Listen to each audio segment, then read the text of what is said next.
Welcome to my channel study centre ওয়ারমেটিক্স। আজকে আমরা ভৌত বিজ্ঞানের দুই চ্যাপ্টার বল ও গতি থেকে চাকরি পরীক্ষার ক্ষেত্রে যে সমস্ত প্রশ্নগুলো আসে সেই সমস্ত প্রশ্ন নিয়ে আজকে আমরা আলোচনা করব। তো আলোচনা শুরু করার আগে সবাইকে একটা অনুরোধ, যার চ্যানেলটিকে এখনো সাবস্ক্রাইব করেনি তার প্লিজ চ্যানেলটিকে সাবস্ক্রাইব করো এবং ভিডিওটি শেষ পর্যন্ত দেখো। তো আজকে প্রথম প্রশ্ন কি, যে অভিকর্ষের প্রভাবে একটি পতনশীল বস্তুর গতি হলো। অপশন কি কি আছে? চলন গতি, ঘূর্ণন গতি, মিশ্র গতি, বৃত্ত গতি। চলন গতি হচ্ছে কোন একটা বস্তু যদি সরলরেখার বরাবর চলে তাকে বলা হয় চলন গতি। ঘূর্ণন গতি হচ্ছে কোন বস্তু যদি নিজের অক্ষের উপর ঘোরে তাকে বলা হচ্ছে ঘূর্ণন গতি। মিশ্র গতি হচ্ছে কোন বস্তুর গতির মধ্যে যদি চলন এবং ঘূর্ণন দুটোই থাকে তাহলে সেটা হচ্ছে মিশ্র গতি। বৃত্ত গতি হচ্ছে যদি কোনো বস্তু কোনো একটা বস্তুকে কেন্দ্র করে তার চারিদিকে বৃত্তপথে ঘোরে তাহলে তার গতিকে বলা হচ্ছে বৃত্ত গতি।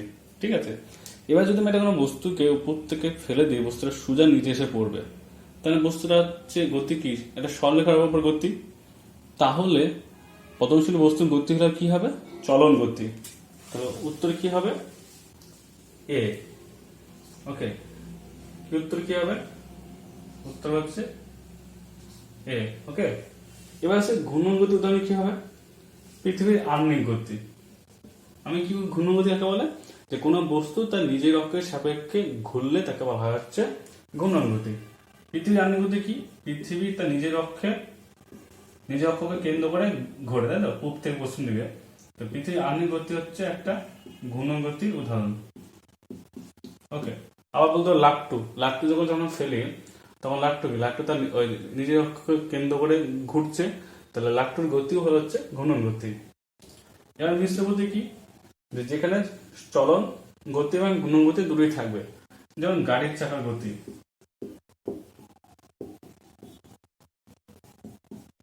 কি হয়? গাড়ির চাকা যখন ঘোরে তখন তার চাকাটা তার নিজের অক্ষকে কেন্দ্র করে ঘুরছে, তো এটা হচ্ছে ঘূর্ণন গতি হচ্ছে। এবার গাড়ির চাকা ঘোরার ফলে কি, গাড়ির চাকাটা সামনের দিকে তো যাচ্ছে সরলরেখা বরাবর, তাই না? তার এখানে চলনও আছে এবং ঘূর্ণনও আছে, তাহলে গাড়ির চাকা গতি হচ্ছে মিশ্র গতি। বৃত্ত গতি উদাহরণ কি? আমি কি বলছি, কোনো বস্তু যদি কোনো একটা বস্তুকে কেন্দ্র করে তার চারিদিকে বৃত্তপথে ঘোরে তাহলে তার গতিকে বলা হয় বৃত্ত গতি। পৃথিবী সূর্যকে কেন্দ্র করে সূর্যের চারিদিকে ঘুরছে, তখন পৃথিবীর এটাকে কি বলে? বার্ষিক গতি বলে। সূর্যের চারিদিকে ঘোরাকে পৃথিবীর বার্ষিক গতি বলা হয়। তার পৃথিবীর বার্ষিক গতি হচ্ছে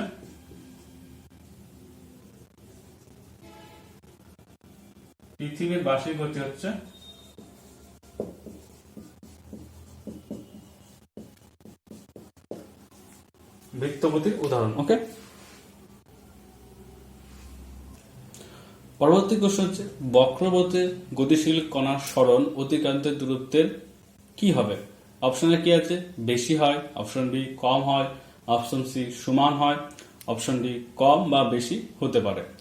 এবার সরণ বলতে কি বোঝায়? কোন একটা বস্তুর সরণ বলতে বোঝায় বস্তু তার হচ্ছে প্রথম এবং অন্তিম অবস্থানের সরলরৈখিক দূরত্বকে। অর্থাৎ যদি এখানে বক্রপথ বলেছে তাহলে মনে করুন বক্রপথ হচ্ছে এরকম এরকম করে বস্তুটা গেছে। ওকে, তাহলে এটা হচ্ছে প্রথম অবস্থান, এটা হচ্ছে শেষ অবস্থান। ঠিক আছে, এবার সরণ কি বলা হয়েছে? যে কোনো বস্তুর সরণ হলো বস্তুটির প্রথম এবং অন্তিম বা শেষ অবস্থানের সরলরৈখিক দূরত্ব, তাই তো। অর্থাৎ সরণ হচ্ছে এ থেকে বি, এই সোজা, এটা হচ্ছে সরণ। এটা কি? এটা হচ্ছে সরণ, এটা হচ্ছে সরণ। ওকে, কি বললাম?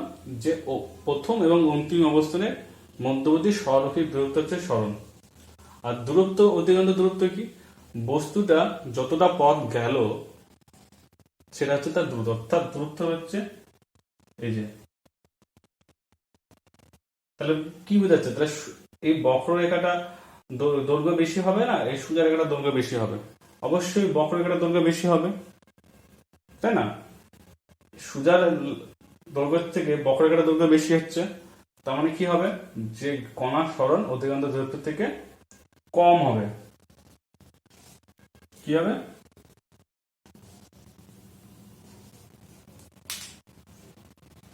কম হবে। ঠিক আছে, ক্লিয়ার? পরবর্তী প্রশ্ন কি বলছে, একটি বস্তুর গড় দ্রুতি তার গড় বেগের কি হবে, কম হয় না বেশি হয় না কম অথবা সমান অথবা বেশি অথবা সমান হয়। তো বেগ আর দ্রুতি কিন্তু এক নয়। দ্রুতির ডেফিনিশন কি, দ্রুতি ইকুয়াল টু জানি আমরা হচ্ছে দূরত্ব বাই সময়। ওকে, আর বেগ হচ্ছে সরণ বাই সময়। ওকে, দ্রুতি হচ্ছে দূরত্ব বাই সময়, বেগ হচ্ছে সরণ বাই সময়। যদি বস্তুটা সরলরেখার উপর যায়, এ বি, একটা বস্তু এ থেকে বিতে গেল টি সময়। ওকে, তাহলে কি এখানে দূরত্ব যা সরণ তাই হবে, যেহেতু সরলরেখা উপর গেছে এখানে দূরত্ব কি হবে, এ বি, সরণ এ বি হবে। এবার যদি তার মানে কি, যদি এখানে দূরত্বটা আর বেগ সরণ সমান হয় তাহলে কি দ্রুতি আর বেগ সমান হবে সরলরেখা উপর গেলে। সরলরেখা উপর কি দূরত্ব আর হচ্ছে সরণ হচ্ছে সময়, সরণ সমান, দূরত্ব আর সরণ হচ্ছে সমান, তাহলে সেই ক্ষেত্রে দ্রুতি আর বেগ সমান হতে হবে। এবার যদি বক্রপথে যায় তাহলে কি হবে, বক্রপথে গেলে কি হয়, দূরত্ব হচ্ছে সরণের থেকে বেশি হয়, তাহলে সেই ক্ষেত্রে দ্রুতি বেগের থেকে বেশি হবে। সরলরেখা বরাবর গেলে দূরত্ব আর সরণ হচ্ছে সমান, যদি বক্রপথে যায় তাহলে কি হচ্ছে যে অতিক্রান্ত দূরত্ব সরণের থেকে বেশি, তাই সেই ক্ষেত্রে দ্রুতি বেশি হবে। তার মানে কি দেখাচ্ছে যে গড় দ্রুতি বেগের সমান হতে পারে অথবা বেগের থেকেও বেশি হতে পারে। তাহলে অপশন কি হবে, ডি। ওকে, ক্লিয়ার? পরবর্তী প্রশ্ন বলছে যে একটি কণার বেগ সময়রেখে চিত্ত সময়কের সমান্তরাল হলে সেটি বোঝায় কি। অপশন এ হচ্ছে কণাটি স্থির, অপশন বি হচ্ছে কণাটি সমবেগ সম্পন্ন, অপশন সি কণাটি অসমবেগ সম্পন্ন, অপশন ডি কণাটি সমতরণ সম্পন্ন। এবার আমি লেখচিত্রটা আঁকছি। কি বলছে, সময় বেগ লেখচিত্র, তাই তো? এর নিচে সময়, এটা হচ্ছে বেগ। এবার কি বলছে, সময় বেগ লেখচিত্রের সমান্তরাল, অর্থাৎ এইটা, ঠিক আছে, এদিকে সময় এদিকে বেগ। তো লেখচিত্রটা হচ্ছে এরকম হবে, যেহেতু সমান্তরাল বলছে সমান্তরাল দাগ টানলাম। এবার যদি খেয়াল করে দেখি, সময় বাড়লো বেগ বাড়ছে কি, বেগ একই জায়গায় আছে, তাই না? আমি যদি এই পয়েন্টে ধরি, বেগ কিন্তু সে একই জায়গায় আছে। যদি আমি এই পয়েন্টে ধরি, বেগ কিন্তু সে একই পয়েন্টে আছে। যদি মনে করা হচ্ছে 0, এটা মনে করছে 5, আমি এখানে 1 নিলাম, 1 সেকেন্ড পর, 1 সেকেন্ড পর বেগ হচ্ছে 5, 2 সেকেন্ড পর বেগ হচ্ছে 5। তার মানে কি সময় বাড়লো বেগ বাড়ছে না, তার মানে কি বস্তুটি সমবেগ সম্পন্ন। ওকে, তাহলে কণাটি হচ্ছে সমবেগ সম্পন্ন। পরবর্তী প্রশ্ন হচ্ছে ত্বরণের একক হলো, অপশন এ হচ্ছে metre per second, option B হচ্ছে কিমি পার ঘন্টা, অপশন সি হচ্ছে centimetre per second square, option D হচ্ছে ফুট পার সেকেন্ড। আমরা ত্বরণ মানে কি জানি, ত্বরণ সমান হচ্ছে বেগ পরিবর্তনের হার। ত্বরণের একক হচ্ছে দূরত্ব পার সেকেন্ড স্কয়ার। ওকে, এবার দূরত্বের ইউনিট কি হয়, এসে পদ্ধতিতে মিটার হয়, তাহলে মিটার পার সেকেন্ড স্কয়ার হতে পারে, কিমি পার আওয়ার হতে পারে, কিমি পার আওয়ার তার স্কয়ার হতে পারে, সেন্টিমিটার পার সেকেন্ড স্কয়ার হতে পারে, ফুট পার সেকেন্ড স্কয়ার হতে পারে। তাহলে এখানে কি আছে, প্রথম হচ্ছে metre per second. Metre per second হচ্ছে কিসের একক, বেগ। কিমি পার ঘন্টাও এটাও বেগ। সেন্টিমিটার পার সেকেন্ড স্কয়ার কার একক হচ্ছে, যদি সময়ের একক কি, সময় যদি ঘাত স্কয়ার থাকে তাহলে সেটা কি হয়, ত্বরণ একক। তাহলে সেন্টিমিটার পার সেকেন্ড স্কয়ার হচ্ছে ত্বরণের একক। ফুট পার সেকেন্ড হচ্ছে বেগের একক। ঠিক আছে, তাহলে উত্তর কি হবে, সি। পরবর্তী প্রশ্ন হচ্ছে স্থির অবস্থা থেকে 5 মিটার পার সেকেন্ড স্কয়ার সমতলে চলা একটি বস্তুর বেগ 4 সেকেন্ড পরে কত হবে। অপশনে আছে যে 20 metre per second, option B 4 metre per second, option C 10 metre per second, option D হচ্ছে 40 মিটার পার সেকেন্ড।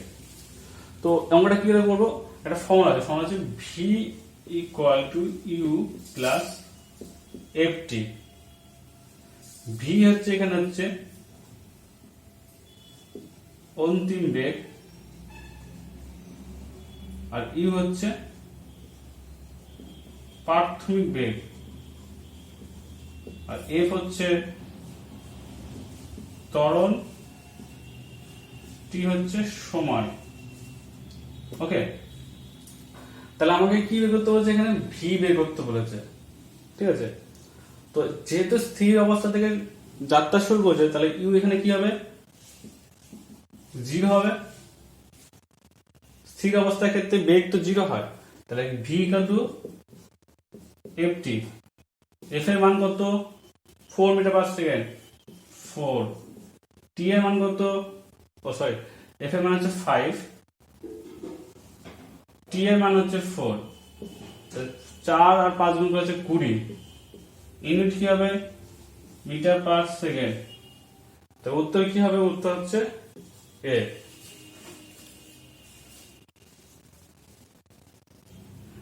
পরবর্তী প্রশ্ন হচ্ছে, একটি গাড়ি স্থির অবস্থা থেকে 4 মিটার পার সেকেন্ড স্কয়ার সমতলে চলতে শুরু করলে 10 সেকেন্ডে যে দূরত্ব অতিক্রম করবে তা হবে option A 200 metre, option B 100 metre, option C 50 metre, option D 250 metre. তো দূরত্ব বেগের ফর্মুলা হচ্ছে s equal to U T plus half F T square. তাহলে এখানে এস হচ্ছে দূরত্ব,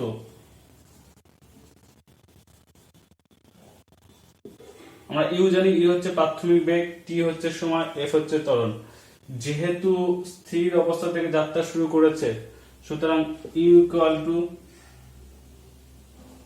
0। তাহলে ইউ টি ইকুয়াল কি হবে, 0 ইন্টু টি সমান সমান 0। স্থির অবস্থা, ইউ হচ্ছে প্রাথমিক বেগ, প্রাথমিক অবস্থাতে গাড়িটা স্থির ছিল, তার মানে সেক্ষেত্রে বেগ 0, তাহলে ইউটি 0 হবে। তাহলে S equal to half F T square.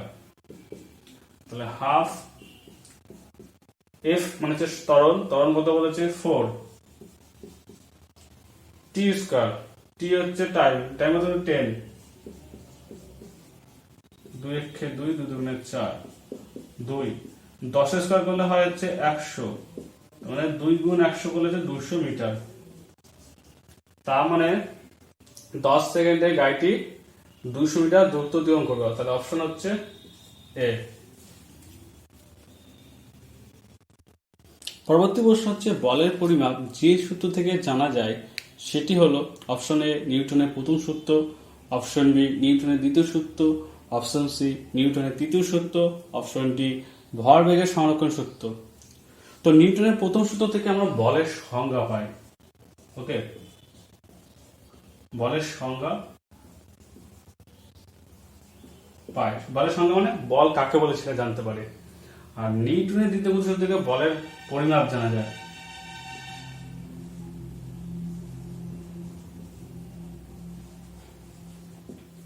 আর নিউটনের দ্বিতীয় সূত্র থেকে কি জানা যায়, ক্রিয়া এবং প্রতিক্রিয়া বল সম্বন্ধে আমরা জানতে পারি।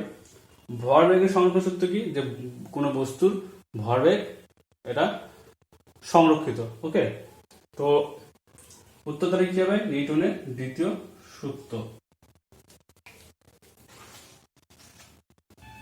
পরবর্তী প্রশ্ন হচ্ছে, প্রতিক্রিয়া বল ক্রিয়া বলের অপশন এ বেশি হয়, অপশন বি সমান হয়, অপশন সি সমান এবং একই দিকে হয়, অপশন ডি সমান এবং বিপরীত দিকে হয়।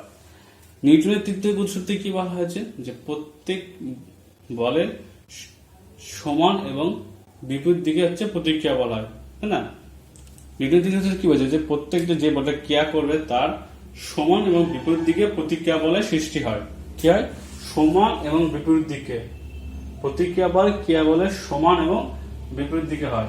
অপশন হচ্ছে ডি। ক্লিয়ার?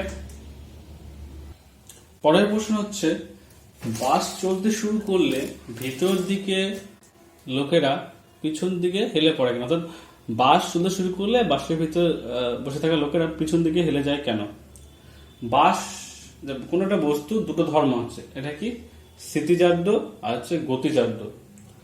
যে ধর্মের জন্য কোনো বস্তু স্থির থাকতে চায়, ওকে, যে ধর্মের জন্য কোনো বস্তু স্থির থাকতে চায় তাকে বলা হয় স্থিতিজাত, আর যে ধর্মের জন্য কোনো বস্তু গতিশীল থাকতে চায় তাকে বলা হয় গতিজাত। তো বাসটি চলতে শুরু করার আগে বাসটা চলা শুরু করার আগে বাসটা স্থির ছিল, তাহলে বাসের ভেতরে বসে থাকা লোকেরা স্থির ছিল, ঠিক আছে। এবার যেহেতু চলতে শুরু করলো, এবার কি হবে, যে বাসের ভেতরে যে বসে থাকা লোকগুলো আছে তারা হচ্ছে যেহেতু আগে স্থির ছিল, তারা স্থির থাকার চেষ্টা করবে, ঠিক আছে।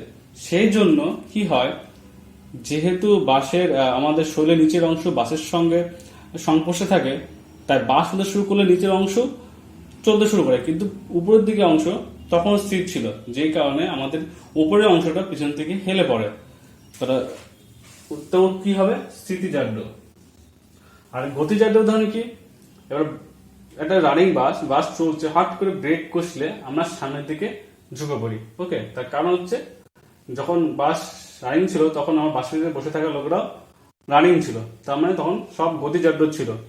এবার যখন বাসটা ব্রেক করলো, এবার বাসের ব্রেক করার সঙ্গে সঙ্গে বাস থেমে গেল, এবং যেহেতু আমাদের নিচের অংশ বাসের সঙ্গে সংস্পর্শ আছে, আমাদের নিচের অংশ থেমে গেল, কিন্তু আমাদের উপরের অংশ তখনও গতিশীল ছিল, যেই কারণে আমরা সামনের দিকে ঝুঁকে পড়ি, ওকে। পরবর্তী প্রশ্ন হচ্ছে রকেটের কার্যনীতিক ভিত্তি। এটা খুবই ইম্পর্টেন্ট প্রশ্ন। অপশন কি আছে, শক্তি সংরক্ষণ সূত্র। শক্তি সংরক্ষণ সূত্র মানে হচ্ছে কোনো বস্তুর হচ্ছে শক্তি ধ্রুবক, ঠিক আছে। শক্তিকে ধ্বংস বা সৃষ্টি করা যায় না, একে কেবলমাত্র এক রূপ থেকে অন্য রূপে পরিবর্তন করা হয়। ভরের সংরক্ষণ সূত্র কি, কোনো বস্তুর মোট ভর হচ্ছে অপরিবর্তিত, ওকে। নিউটনের প্রথম সূত্র কি বলা আছে, যে নিউটনের প্রথম সূত্র থেকে আমরা বলের সংজ্ঞা পাই। নিউটনের দ্বিতীয় সূত্র কি, যে প্রত্যেক ক্রিয়ার সমান এবং বিপরীত প্রতিক্রিয়া আছে। এবার রকেটের পিছন দেখতে যখন জ্বালানি জ্বলে তখন প্রচুর গতিতে রকেটের পিছন দিক দিয়ে গ্যাসটা বেরোয়। এবার গ্যাস হচ্ছে বায়ুমণ্ডলের উপর একটা বল প্রয়োগ করছে, এবং বায়ুমণ্ডল সমান একটা বিপরীতমুখী ঊর্ধ্বমুখী বল রকেটের উপর প্রয়োগ করছে, যেই কারণে রকেটটা উপর দিকে উঠছে। তাহলে রকেটের কার্যনীতিক ভিত্তি হচ্ছে নিউটনের তৃতীয় সূত্র। পরবর্তী প্রশ্ন হচ্ছে যে ভরবেগের এসআই একক কি। ভরবেগ মানে হচ্ছে ভর ইন্টু বেগ। তাহলে এসআই পদ্ধতিতে ভরের হচ্ছে কি কেজি, ওকে। আর এসআই পদ্ধতিতে বেগ হচ্ছে মিটার পার সেকেন্ড। তাহলে কি লিখবি, কেজি মিটার পার সেকেন্ড। তাহলে অপশন কি হবে, অপশন হচ্ছে সি, ওকে। তাহলে এটা হচ্ছে এসআই পদ্ধতিতে, ওকে। তাহলে সিরিজ পদ্ধতিতে কি হবে, সিরিজ পদ্ধতিতে হচ্ছে গ্রাম সেমি পার সেকেন্ড, ওকে। পরবর্তী প্রশ্ন হচ্ছে বলের এসআই একক কি। বলের এসআই পদ্ধতিতে বলা হচ্ছে নিউটন। সিজিএস পদ্ধতি হচ্ছে ডাই, ওকে। আর এফপিএস পদ্ধতি হচ্ছে পাউন্ডার। তার উত্তর কি হবে, হচ্ছে সি। আর আগ হচ্ছে কার্যের একক, ওকে। সিজিএস পদ্ধতিতে কার্যের একক হচ্ছে আগ। আর 1 নিউটন মানে হচ্ছে 1 নিউটন সমান সমান 10⁵ ডাইন, ওকে। তাহলে 1 নিউটন হচ্ছে 10⁵ ডাইন। পরবর্তী প্রশ্ন কি, যে 175 কেজি ভরের একটি বস্তুর উপর 500 নিউটন বল ক্রিয়া করলে কত ত্বরণ সৃষ্টি হবে। তো কেজি হচ্ছে এসআই পদ্ধতিতে ভরের একক, ওকে। আর নিউটন হচ্ছে এসআই পদ্ধতিতে বলের একক। তাহলে আমরা এখানে একক চেঞ্জ করার কোনো দরকার নেই। এবার আমরা জানি বল সমান হচ্ছে বস্তুর ভর ইনটু ত্বরণ, ওকে। তাহলে আমাকে বলের মান কত বলছে 500, বস্তুর ভর কত বলেছে 175। আমাকে কি বের করতে হবে, ত্বরণ বের করতে হবে। তাহলে ত্বরণ সমান সমান কি হবে 500/175। আমি যদি 25 দিয়ে কাটাকাটি করি 25 20 হচ্ছে 500 আর 25 কে 7 দিয়ে গুণ হচ্ছে 175, তাহলে 20/7 20/7 তাহলে 20 কে 7 দেওয়া করলে 7 দুগুণে 14 6 দশমিক দিচ্ছে 7 8 56 4 0 5 7 35 5 0 6 7 42 আরো যাচ্ছে, তাই তো? তার মানে দুভাবে যদি দিতে হবে, তাহলে 5 এর পর 6 5 এর পর 6, তার মানে এখানে কি 5 সাথে 1 যোগ হবে, অর্থাৎ করতে হবে কি 2.86, তো উত্তর হবে 2.86 হতে ডি। ওকে, যদি আপনাদের আমার ভিডিওটি ভালো লাগে তবে অবশ্যই চ্যানেলটিকে লাইক শেয়ার এবং সাবস্ক্রাইব করবেন।